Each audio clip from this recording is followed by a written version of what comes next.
कौन कौन है वहां? सामने आओ, चेहरा दिखाओ अपना भाई।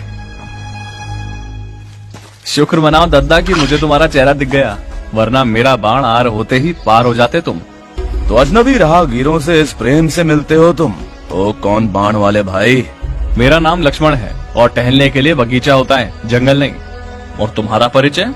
ये जंगल ही मेरा बगीचा है, मेरा घर है, और मेरा नाम मेरा काम है, तुम्हारा नहीं। और तुम कौन हो? लक्ष्मण का बड़ा भाई। लक्ष्मण? इस नाम का अयोध्या में एक कुंवर है जिसका बड़ा भाई राजकुमार है, जिसका नाम गलतफहमी हुई है। अयोध्या में अब ना कोई लक्ष्मण है और ना उसका कोई बड़ा भाई। तो दद्दा, ऐसी खतरनाक जगह में अकेले रहकर डर नहीं लगता? किससे? तुम लोगों से? सीना ताने घुसे चले जा रहे हो ऐसी जगह जहां आज तक कोई मनुष्य क्या उसकी परछाई तक जाने से डरे। मनुष्य तो आप भी हो। मनुष्य कहाँ, किष्किंधा से गुजरती एक बेचैन भटकती साधु आत्मा हूँ जो अपने आप को ढूंढने के चक्कर में इस वन की शांति में खो गया। आपकी तपस्या भंग करने के लिए क्षमा चाहते हैं। पहनावा तो सन्यासियों का है, पर लगता है शांति के बदले कुछ और ही खोज रहे हो। सुग्रीव को। सुग्रीव? वो वानरों का सम्राट? और उसके दर्शन पाकर क्या करो? दुख भरी कहानी है जो हम सुग्रीव को ही सुनाना चाहेंगे। हाँ, कहते हैं कि दुख बांटने से कम होता है। और रही बात मेरी, तो बच्चे लोग जिन दुखों को लेकर मरे जाते हैं, ऐसे लाख दुख लिए हम रोज जिए हैं। एक तुम्हारा दर्द और सही। बोलो क्या कहानी है? ठीक है, बात कुछ समय पहले की है। मेरे भैया, उनकी धर्मपत्नी सीता और मैं दंडका के जंगलों में संन्यास लिए एक शांत जीवन बसर कर रहे थे। एक दिन सीता मैया ने एक बड़ा ही खूबसूरत सुनहरा हिरण देखा और भैया से उसकी मांग की,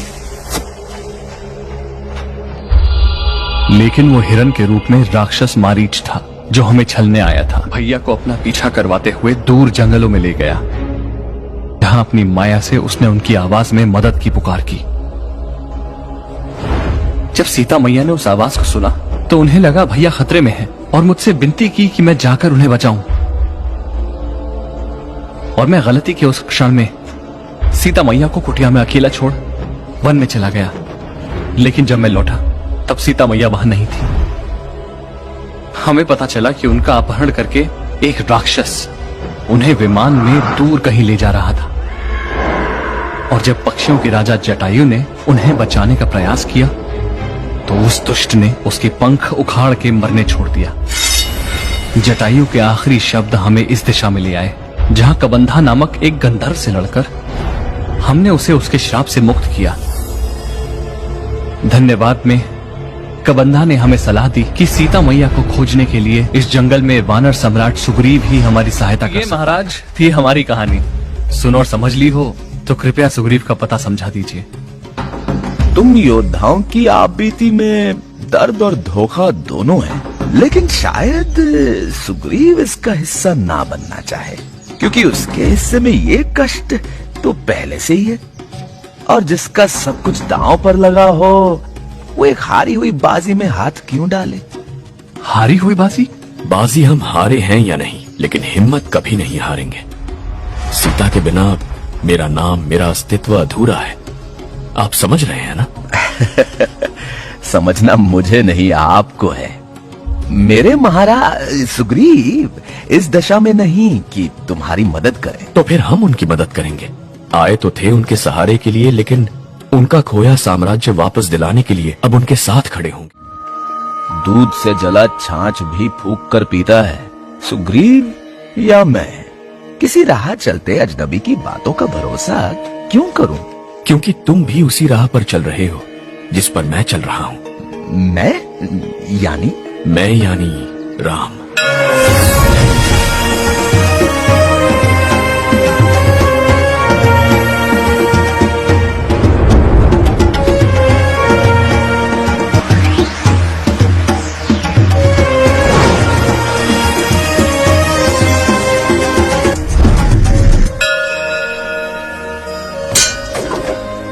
सच बताओ, कौन हो तुम?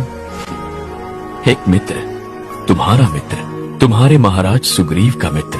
भैया क्या प्राणी है ये एक वानर है। मैं राम हूँ, अयोध्या का राजकुमार, और ये मेरा छोटा भाई लक्ष्मण। ऐसे ही वीडियो देखने के लिए सब्सक्राइब कीजिए माय यूट्यूब चैनल डोलू डोली।